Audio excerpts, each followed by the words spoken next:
लेकिन एक बात आपको बहुत बड़ी बताना चाहता हूं। किसी के घर में किसी व्यक्ति को कैंसर की बीमारी हो जाए तो पूरा घर टेंशन में आ जाता है, पूरे रिश्तेदार टेंशन में आ जाते हैं। लेकिन साथियों, इस देश में कालरा, हैजा और पोलियो जैसी ऐसी बीमारियां थी जिसमें गांव की गांव मर जाते थे। अगर किसी को कैंसर हो जाए तो साल, 2 साल, 4 साल निकाल देता और इलाज भी मिल जाता है। लेकिन हैजा और कालरा जैसी बीमारी के लिए कोई इलाज नहीं मिलता था, गांव की गांव मर जाते थे साथियों। और कांग्रेस पार्टी की देन है कि हैजा और कालरा जैसी बीमारी के ऊपर काबू पाया और उसकी वैक्सीन निकाली, उस बीमारी को जड़ से मिटा दिया। आज बड़ा दुख होता साथियों, भारत के नक्शे में इंदौर को स्वच्छ नगरी के रूप में जाना जाता है और यहाँ के भारतीय जनता पार्टी के नेता, भारतीय जनता पार्टी के इशारों पर चलने वाले अधिकारियों के सामने अगर हैजा कालरा जैसी बीमारी अगर भागीरथपुरे में आई तो धिक्कार है भारतीय जनता पार्टी के लोगों, तुमने डूब मरना चाहिए।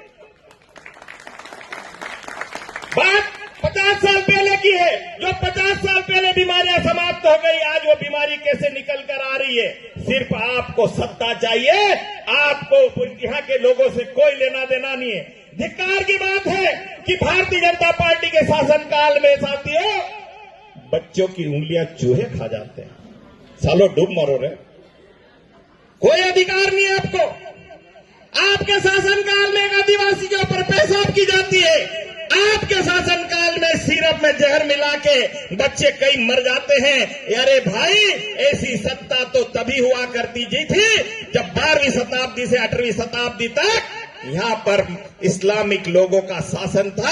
और इस्लामिक शासकों में सभी ऐसे नहीं थे, लेकिन कुछ ऐसे लोग थे जो अपने बाप को सत्ता के लिए मारते थे और बाप अपने बेटे को सत्ता के लिए मारते हैं। तो भारतीय जनता पार्टी साथियों निश्चित तौर पर सत्ता के लिए काम कर रही है। मैं आपसे ये इतनी लंबी चौड़ी बातें इसलिए कहना चाहता हूं साथियों कि सत्ता करना, सत्ता हथियाना हमारा कोई काम नहीं है। हमने सिर्फ हमारी कांग्रेस ने इस देश को आजाद कराने के लिए संकल्प लिया था और कांग्रेस पार्टी की नींव रखी है।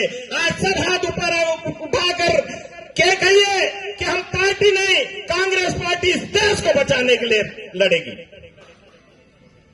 तो साथियों, आज वक्त बहुत बुरा